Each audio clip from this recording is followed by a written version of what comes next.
നമസ്കാരം. ഒരിക്കലും സംഭവിക്കാൻ പാടില്ലാത്തതായിരുന്നു കേരള തീരത്ത് വെച്ചുണ്ടായ കപ്പൽ അപകടം.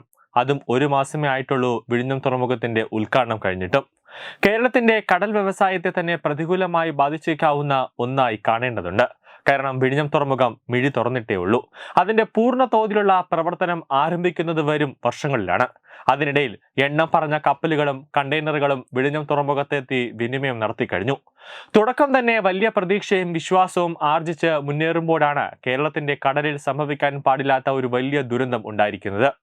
ഇതിനെ കടലിലൂടെയുള്ള വ്യവസായ ദുരന്തം എന്ന് തന്നെ വിശേഷിപ്പിക്കേണ്ടതുണ്ട്. വെടിഞ്ഞത്തെ കണ്ടെയ്നറുകളുമായി അടുക്കുന്ന മദർഷിപ്പുകൾ തൊട്ട് ഫീഡർ ഷിപ്പുകൾ വരെയുണ്ട്. ഇവയുടെ സുരക്ഷിതത്വവും എല്ലാ തലത്തിലും ഉറപ്പാക്കാൻ കഴിയേണ്ടതുണ്ട്. കണ്ടെയ്നർ കയറ്റി കടലിലേക്ക് പൊയ്ക്കൊള്ളൂ എന്നും പറയാനാകില്ല.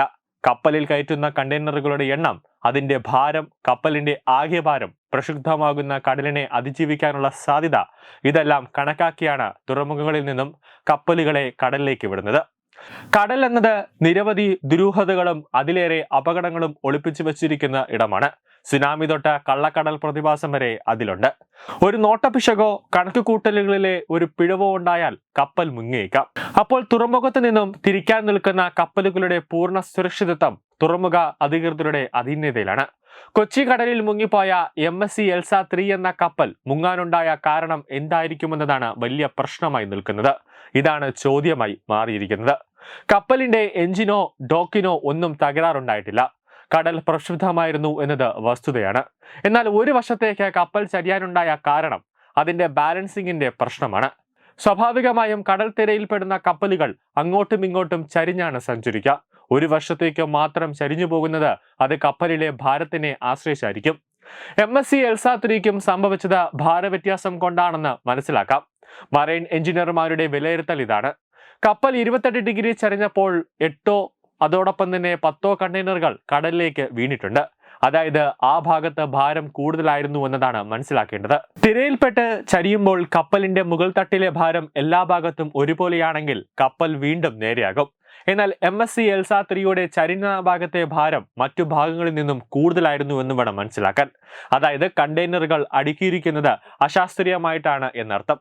ഒരു ഭാഗത്തേക്ക് ഭാരം കൂടുന്ന തരത്തിലോ അതുമല്ലെങ്കിൽ മറ്റിടങ്ങളിൽ വെച്ചിട്ടുള്ള കണ്ടെയ്നറുകളെക്കാൾ കൂടുതൽ കണ്ടെയ്നർ ഒരു വശത്ത് വെച്ചിരിക്കുകയോ ചെയ്തിട്ടുണ്ട്. കടൽത്തിരയിൽ കപ്പലിന്റെ ഒരു വശം 20 ഡിഗ്രിയിൽ കൂടുതൽ ചരിഞ്ഞതോടെ കണ്ടെയ്നറുകളുടെ ഭാരവും ഒരു വശത്തേക്ക് എത്തിയതാണ് കൂടുതൽ ചരിയാൻ കാരണമായതെന്നാണ് വിദഗ്ധരുടെ അഭിപ്രായം. ഇതോടെ കുറച്ച് കണ്ടെയ്നറുകൾ കടലിലേക്ക് വീഴുകയും ചെയ്തിട്ടുണ്ട്. കപ്പലിൽ 500-ൽ കൂടുതൽ കണ്ടെയ്നറുകൾ ഉണ്ടായിരുന്നിട്ടും 28 ഡിഗ്രി ചരിഞ്ഞിട്ടും കടലിലേക്ക് വീണ കണ്ടെയ്നറുകളുടെ എണ്ണം വെറും 10-ൽ താഴെ മാത്രമാണ്.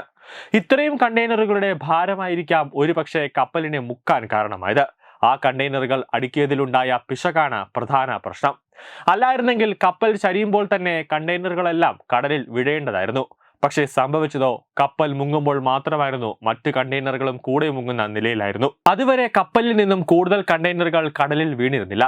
കപ്പലിൽ അടുക്കിയപ്പോൾ നിര തെറ്റുകയോ കൃത്യമായി ഇരിക്കാത്തതോ ഭാരം കൂടിയതോ കണ്ടെയ്നറിനുള്ളിൽ ചലിക്കുന്ന വസ്തുക്കൾ നിറച്ചതോ ആകാം ദുരന്തത്തിന് കാരണമായതെന്നാണ് വിലയിരുത്തൽ. കുറ്റൻ കപ്പലിലേക്ക് കണ്ടെയ്നർ കയറ്റുന്നത് ഡിജിറ്റൽ ട്യൂൺ സാങ്കേതിക വിദ്യ വഴിയാണ്. വിഴിഞ്ഞം തുറമുഖത്ത് ഉപയോഗിക്കുന്നതും ഇതേ സംവിധാനം തന്നെയാണ്. എന്നിട്ടും വിഴിഞ്ഞത്ത് നിന്നും പോയ കപ്പൽ കൊച്ചിയിൽ അപകടത്തിൽപ്പെട്ടത് ആശങ്കയുണ്ടാക്കുന്നു. കാരണം സ്റ്റോറേജ് പ്ലാനും അതോടൊപ്പം തന്നെ ലോഡിംഗ് പ്രക്രിയയും മോശം കാലാവസ്ഥ കൂടി കണക്കിലെടുത്താണ് ചെയ്യുന്നത്. കണ്ടെയ്നറുകൾ തെന്നിമാറാനുള്ള സാധ്യത ഒഴിവാക്കാൻ എല്ലാ യൂണിറ്റുകളും ശരിയായി ലോക്ക് ചെയ്തിട്ടുണ്ടെന്ന് ഉറപ്പാക്കും. കപ്പൽ യാത്ര തിരിച്ചാൽ കപ്പൽ എത്ര ആടി ഉലഞ്ഞാലും ഓരോ കണ്ടെയ്നറും സ്ഥാനത്ത് തന്നെ ഇരിക്കണം. പക്ഷെ അത് കൊച്ചിയിലെത്തിയപ്പോൾ പാടെ തെറ്റി. ഇതാണ് വിഴിഞ്ഞത്തെ ലോഡിംഗ് പ്രക്രിയയിൽ പിഴവുണ്ടോ എന്ന സംശയം ഉയർത്തുന്നത്. പുറം കടലിൽ മുങ്ങിത്താഴുന്ന ചരക്ക് കപ്പൽ ഏതു നിമിഷവും ഒരു ജലബോംബായേക്കാമെന്ന സാധ്യതയാണ് വിദഗ്ധർ പറയുന്നത്. ഏകദേശം 640 കണ്ടെയ്നറുകൾ കപ്പലിലുണ്ടായിരുന്നു. ഇതിൽ 15ഓളം കണ്ടെയ്നറുകളാണ് കപ്പൽ മുങ്ങുന്നതിന് മുമ്പ് കടലിൽ പതിച്ചത്. അവ ഇപ്പോൾ ഓരോ തീരദേശത്തും ഈ കരയിലേക്ക് അടിഞ്ഞുകൊണ്ടിരിക്കുന്ന ഒരു അവസ്ഥയാണ് നമ്മളിപ്പോൾ കാണുന്നത്. ഇതിൽ ചിലതിൽ വസ്ത്രനിർമ്മാണത്തിനുള്ള വസ്തുക്കളാണെന്നാണ് പ്രാഥമിക വിവരം. എന്നാൽ കപ്പലിൽ ഉണ്ടായിരിക്കുന്ന ആകെ കണ്ടെയ്നറുകളിൽ 16 കണ്ടെയ്നർ കാൽസ്യം കാർബണേറ്റ് നിറച്ചവയാണ്. 13 കണ്ടെയ്നറുകളിൽ ഹാനികരമായ വസ്തുക്കളുമുണ്ട്. കപ്പലിന്റെ ടാങ്കിൽ 450 ടണ്ണോളം ഇന്ധനവുമുണ്ട്. ഇവയാണ് പ്രധാനമായും വലിയ രീതിയിൽ ഒരു പാരിസ്ഥിതിക പ്രശ്നം ഉണ്ടാക്കാൻ പോകുന്നത്. കാൽഷ്യം കാർബണേറ്റ് വെള്ളവുമായി സമ്പർക്കമുണ്ടായാൽ ഇത് അസറ്റീലിൻ വാതകമായി മാറി വൻ സ്ഫോടനം സംഭവിക്കാം. സ്ഫോടനമുണ്ടായാൽ സംഭവിക്കാൻ പോകുന്നത് പ്രവചനാതീതമാണ്. കടലിൽ വെച്ച് സ്ഫോടനം സംഭവിച്ചാൽ തീയണയും.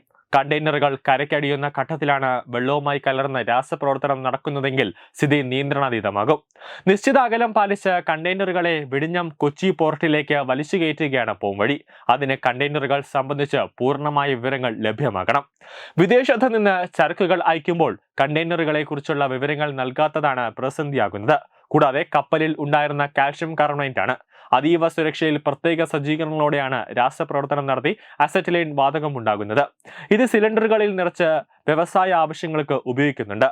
കട്ടകളായും പൊടിയായും കാൽഷ്യം കാർബണേറ്റ് സൂക്ഷിക്കാൻ സാധിക്കും. കണ്ടെയ്നറുകളിൽ എങ്ങനെയെന്ന് വ്യക്തമല്ല. കണ്ടെയ്നറുകൾ കരയ്ക്കടിയുന്നത് അപകടകരമാണ്. അതിനാൽ പ്രത്യേക ജാഗ്രത വേണം. കണ്ടെയ്നറുകൾ മാറ്റുന്നതും വെള്ളത്തിനുള്ളിൽ ഓയിൽ നീക്കവും ശ്രമകരമാണ്. അതുകൊണ്ട് തന്നെയാണ് അതീവ ജാഗ്രത തീരദേശ മേഖലയിലടക്കം കേന്ദ്രവും അതോടൊപ്പം തന്നെ ഇന്ത്യൻ നേവിയും കോസ്റ്റ് ഗാർഡും പ്രഖ്യാപിച്ചിട്ടുള്ളത്. ന്യൂസ് ഡെസ്ക് തത്തമൈ ന്യൂസ്.